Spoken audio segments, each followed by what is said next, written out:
Muy bien, hermanos, ahí tiene el tema en la pantalla. Una vida que hace la diferencia.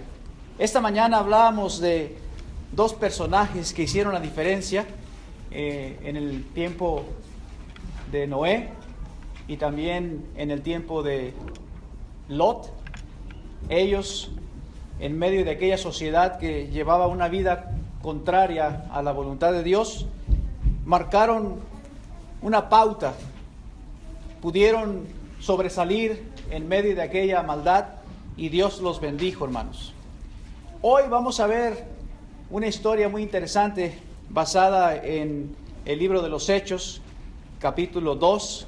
Si gustan acompañarme al libro de los Hechos, capítulo 2. Comenzando con el versículo 41, ténganlo ahí listo y luego vamos a darle lectura. Hechos 2:41, prepare su Biblia allí. Bien, ¿qué podemos aprender, hermanos, sobre este tema de una vida que hace la diferencia? Hablando de la iglesia, hermanos, usando el principio de aquella iglesia que nace allá en la ciudad de Jerusalén, hermanos. Cuando esa iglesia nació en la ciudad de Jerusalén, todos los ojos estaban puestos sobre ellos, hermanos. Era una comunidad nueva. Era un movimiento basado en un líder cuyas enseñanzas tocaban las fibras más profundas del alma. Por lo tanto, hermanos, había obviamente traído hacia sí a grandes multitudes, a grandes masas, esas enseñanzas de ese líder, de ese maestro, de Jesús. Y aunque al final, hermanos, de sus días, fueron pocas las personas que lo siguieron, después que Jesús ascendió al cielo, sus discípulos continuaron proclamando el mensaje que habían aprendido ellos de su maestro, de su líder. Pero al igual que en los tiempos de Jesús, también, hermanos, ellos enfrentaron una gran oposición por parte, desafortunadamente, de aquel sistema religioso de los judíos. Este sistema, hermanos, era un sistema ya caído. Ellos lo habían corrompido, no porque las enseñanzas que ellos hayan recibido por parte de Moisés, bueno, que vino de Dios y luego Moisés fue el mediador, haya sido un mensaje que no hubiera cumplido algún propósito, porque en realidad era una bendición para ellos. Más bien habían sido los líderes que habían echado a perder esa ley, hermanos, porque no la aplicaban como debía de hacerlo. La ley, hermanos, que una vez había sido dada para dirigir a esa nación de Israel, desafortunadamente había sido manipulada, y los que le enseñaban pues demandaban que todo mundo la obedeciera, pero ellos, como dice nuestro Señor Jesucristo, no estaban dispuestos a aplicarlo para sí mismos. Eso había hecho, hermanos, que la gente de aquel entonces perdiera la credibilidad en sus líderes y, por supuesto, en sus enseñanzas. Y en ese caso, hermanos, y en ese caos también religioso, es cuando aparece Jesús. Y bueno, después de su partida, nace esa iglesia gloriosa, hermanos. Esa iglesia que Él había prometido edificar, según Mateo capítulo 16, versículo 18. Los seguidores de Jesús, hermanos, eran personas con hambre de Dios y dispuestas a practicar los nuevos principios que habían sido implementados por su maestro. Pero, ¿de qué manera esos principios estaban haciendo la diferencia en estas personas? La escritura, hermanos, que les acabo de mencionar, de Hechos capítulo 2, versículo 41 al 47, dice así: Así que los que recibieron su palabra fueron bautizados, y se añadieron aquel día como 3,000 personas, y perseveraban en la doctrina de los apóstoles, en la comunión unos con otros, en el partimiento del pan y en las oraciones. Y sobrevino temor a toda persona. Y muchas maravillas y señales eran hechas por los apóstoles. Todos los que habían creído estaban juntos y tenían en común todas las cosas, y vendían sus propiedades y sus bienes y los repartían a todos según la necesidad de cada uno.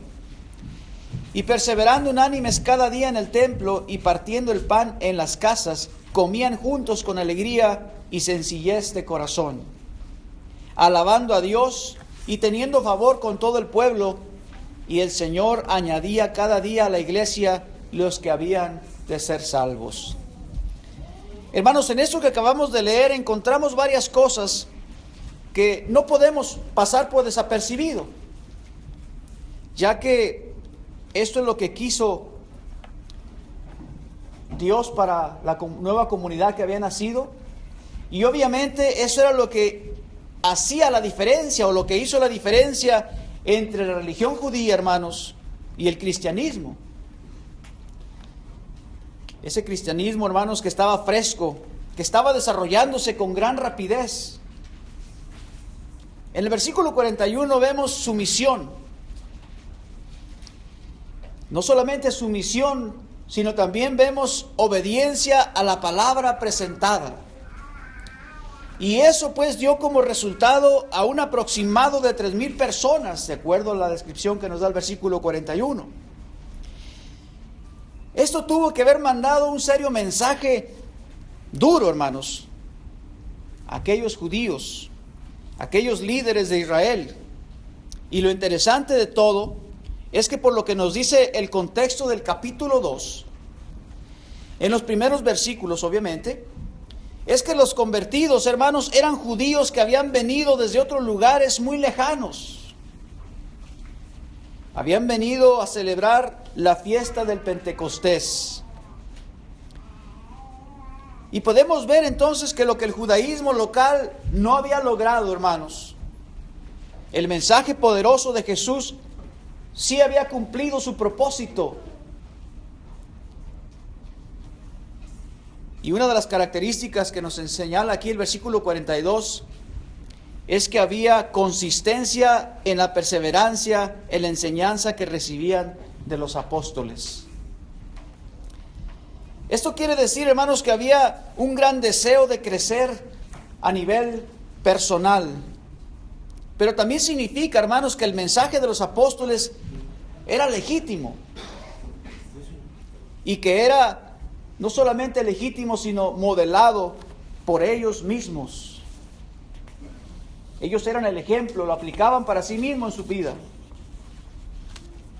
Otra cosa en la que podemos observar aquí, hermanos, es que ellos perseveraban, dice el versículo. Perseveraban, y era obviamente en esa comunión que menciona aquí la Escritura. Perseveraban en la comunión unos con otros. Esto significa que ellos entendían la importancia de la interacción como comunidad cristiana. Sabían que esto era fundamental para su desarrollo espiritual también. Ya no era el hecho de llamarse hijos de Dios como antes, hermanos, sino de vivir como verdaderos hijos de Dios. Y luego vemos también, hermanos, que en la parte final del versículo 42 participaban en el partimiento del pan y en las oraciones. Esto tiene que ver, hermanos, con la cena del Señor. Para ellos era fundamental mantener vivo este memorial del sacrificio de nuestro Señor Jesucristo. Pero como hemos aprendido en otras citas, en otras escrituras, este memorial, hermanos, ya no se realizaría una vez al año como la Pascua judía, sino cada primer día de la semana, según Hechos capítulo 20, versículo 7.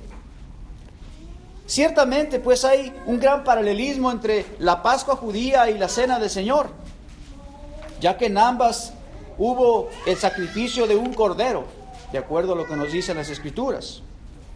Para los judíos, aquel sacrificio, hermanos, les recordaba la noche que habían sido liberados tanto del ángel destructor de la muerte como de la esclavitud egipcia.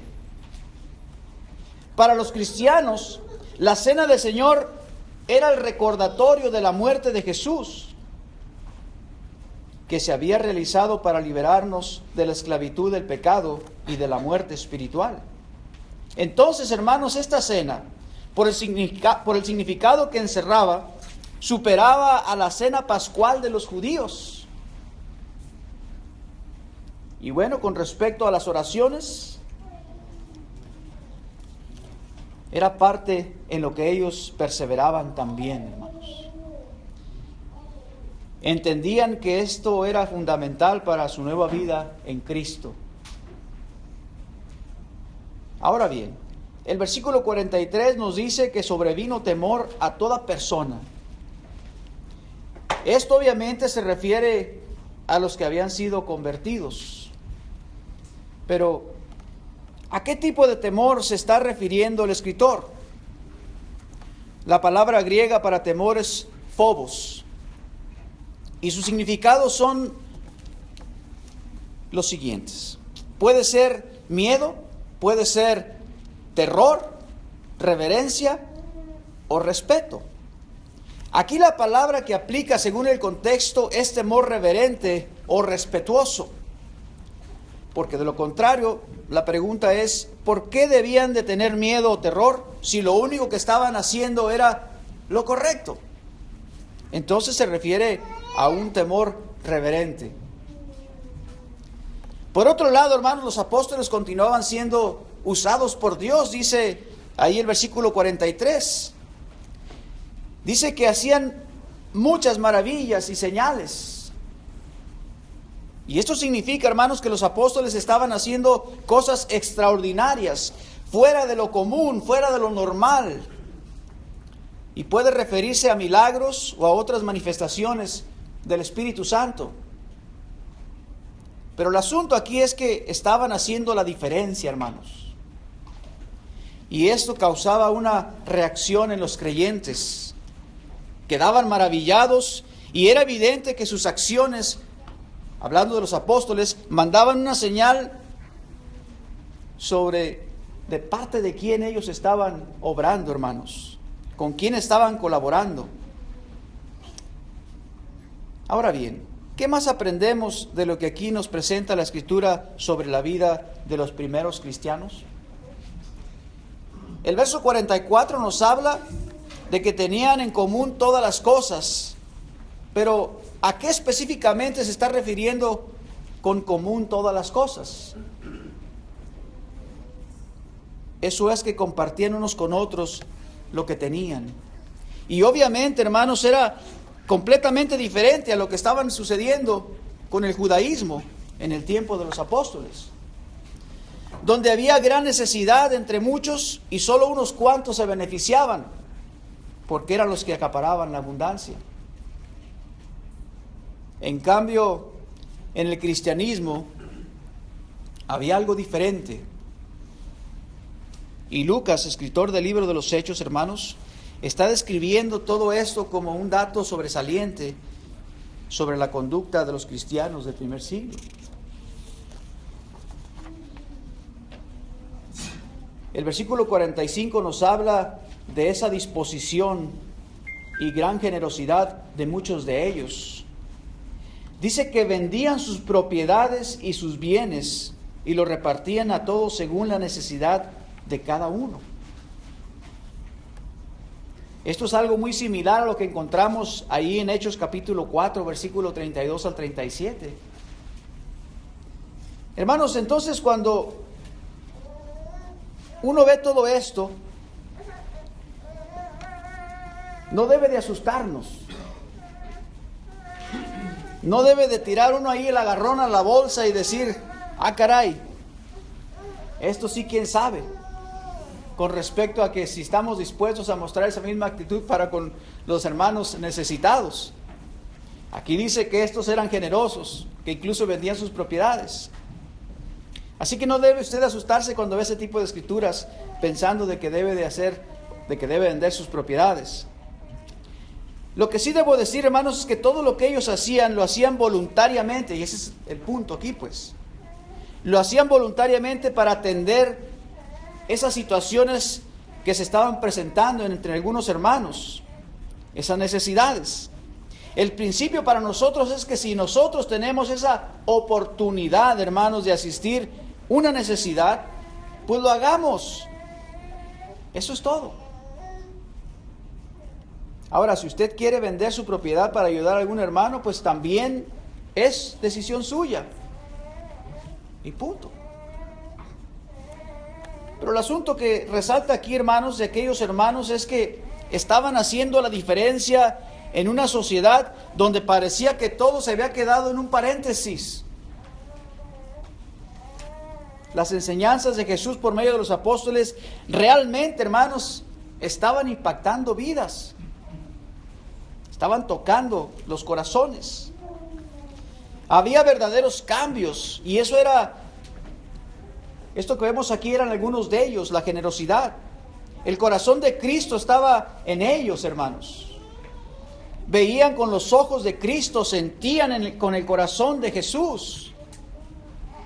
Por eso esa actitud de parte de los primeros cristianos. No podían ser indiferentes con sus hermanos necesitados.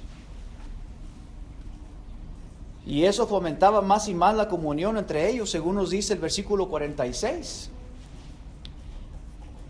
Se procuraban más, iban juntos al templo, tenían comunión o convivios en las casas, donde compartían entre sí alimentos. Hermanos, eso creaba un ambiente muy saludable para los cristianos. Y lo sigue creando para nosotros cuando lo hacemos de esa manera en nuestros tiempos también. Entonces, en aquella comunidad de aquellos hermanos que convivían unos a otros, hermanos, o unos con otros, donde había verdadera alegría y sencillez de corazón, y donde había también esa alabanza según Dios, pues Dios se manifestaba.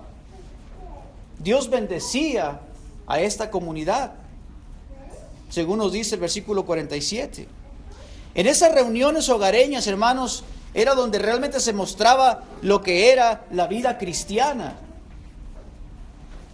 La vida cristiana la adornaban con sus buenas acciones, con su comportamiento.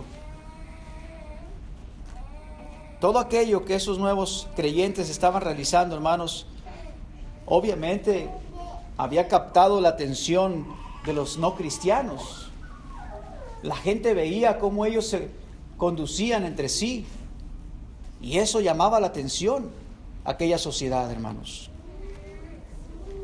Eso quiero decir que había causado una reacción positiva en aquella sociedad que ya estaba cansada de solo recibir instrucciones o órdenes de los líderes judíos, pero que ellos no estaban dispuestos a mover un dedo para dar el ejemplo. El versículo 47 dice que tenían favor con todo el pueblo. Esto significa que su nueva forma de ser había caído en gracia de toda aquella sociedad, hermanos, que observaba su comportamiento. Y también significa, hermanos, que las enseñanzas de Jesús tenían un gran peso. Apelaba a todo seguidor a ser como su líder, como su maestro, a practicar lo que aprendían. Mientras tanto, Dios, por otro lado, seguía añadiendo cada día a la iglesia los que habían de ser salvos, dice la parte final del versículo 47. Y claro, esto lo hacía a través de la predicación de los apóstoles. Pero todo esto que vemos aquí, hermanos, corroboraba a que hubiera más conversos. Y la pregunta es la siguiente: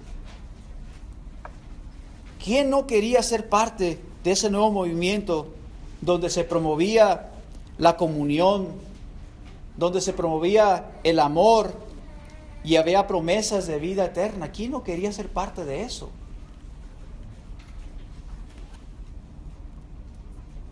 La iglesia, pues, mis hermanos, por todo lo que hemos visto aquí, puede y tiene la responsabilidad de donde quiera que esté, de hacer la diferencia. demostrar lo que realmente aprende, de aplicar los principios que todos los días está recibiendo o aprendiendo de la palabra del Señor. Un cristiano que no hace la diferencia, hermanos, quiero decirle que está en problemas. Esto significa que ha perdido el propósito, que ha perdido el enfoque, que ha perdido el llamado. No sabe lo que es. Vive muy aislado, vive solamente para sí. No proyecta a Cristo en su vida hacia los demás. Hoy nuestra sociedad se encuentra como la sociedad de aquellos tiempos, hermanos. También está llena de religión. Y es ahí donde todos nosotros, hermanos, podemos hacer esa diferencia. Es ahí, hermanos, donde Dios quiere utilizarnos para hacer un cambio. Para que la gente quiera lo que nosotros tenemos. Comportarnos como verdaderos cristianos es un reto, claro que sí. Pero quiero decirle que vale la pena. Las vidas de otras personas pueden ser impactadas. Y nosotros debemos estar dispuestos a ser usados por Dios en donde quiera que usted y yo nos desenvolvamos.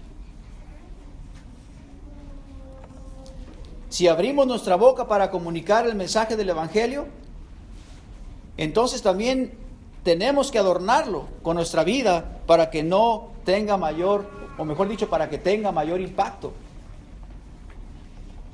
Los resultados, como vimos en el versículo 47, es Dios el que los va a dar. Nosotros simplemente tenemos que ser esos vasos, esos instrumentos de Dios. Y aunque nos acusen de cosas inimaginables, debemos mantener nuestra integridad. Eso va a callar la boca de muchas personas. Cuando el apóstol Pedro le escribe a los cristianos de su tiempo, allá en 1 de Pedro 2:12, les habla de esto, de este principio, de cómo ellos habían de comportarse ante aquellas personas que los tildaban de malhechores. Dice el versículo 12 de 1 de Pedro capítulo 2, manteniendo buena vuestra manera de vivir entre los gentiles, para que en lo que murmuran de vosotros como de malhechores, glorifiquen a Dios en el día de la visitación al considerar vuestras buenas obras. Entonces, nuestra buena manera de vivir es la que va a hacer la diferencia aún en aquellos que nos ultrajan, que nos señalan de malhechores. Y esta mañana, hermanos, yo quiero hacer un llamado en el nombre del Señor a todos ustedes, en el cual obviamente me incluyo yo también, a vivir vidas de una manera que deje mucho que decir en el buen sentido de la palabra. Que la gente pueda decir que somos verdaderos seguidores de Cristo por lo que nos ven hacer y por lo que nos ven decir. Nosotros, hermanos, al igual que los cristianos de aquel tiempo, podemos hacer ese cambio, esa diferencia en esta sociedad. Y la pregunta es la siguiente: ¿estaremos dispuestos a tomar ese reto? ¿A entender qué es lo que Dios quiere hacer a través de nosotros? Para que la gente que nos rodea pueda ver a ese Dios manifestado en nuestras vidas, para que pueda ver a Cristo en nosotros. Ese es un reto para todos nosotros, hermanos. Y ese es el llamado que yo les invito en el nombre del Señor, para que la comunidad de Dodge City pueda ver que la iglesia del Señor está alcanzando almas y que nuestra vida está haciendo la gran diferencia en esta sociedad, hermanos.